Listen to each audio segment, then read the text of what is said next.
Hello বন্ধুরা, সামনেই মহালয়া আসছে। মহালয়ার দিন তোমরা যদি বাড়িতে জলদীপ দিতে পারো তাহলে বাড়ির থেকে সমস্ত নেগেটিভিটি চলে যাবে।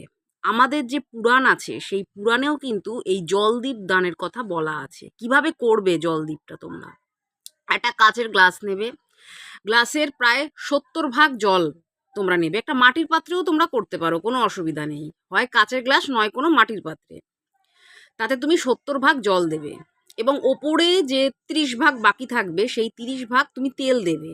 নারকোল তেল দিতে পারো অথবা তিল তেল দিতে পারো। দিয়ে সেখানে একটা সলতে দিয়ে দেবে। সলতে দিয়ে দেওয়ার পরে সেই প্রদীপটা তোমরা জ্বালাবে মহালয়ার দিন সন্ধ্যাবেলা। সেই প্রদীপটা সারা রাত জ্বলবে এবং সারা রাত জ্বলার পরে তেলটা শেষ হয়ে যাবে, তেলটা আর থাকবে না, জলটা পড়ে থাকবে। পরের দিন সকালবেলা তোমরা ওই জলটাকে নেবে, নিয়ে তোমাদের ঘরে প্রত্যেকটা জায়গায় ছিটিয়ে দেবে। বেডরুমে, ডাইনিংয়ে, রান্নাঘরে, বারান্দায় সব জায়গায় ছিটিয়ে দেবে। তাহলে কি হবে, তোমাদের ঘরের মধ্যে যত নেগেটিভিটি আছে এই নেগেটিভিটিটা কেটে যাবে। মহালয়ার দিন তোমরা এটা অবশ্যই করবে, তোমাদের প্রত্যেকের উপকার হবে।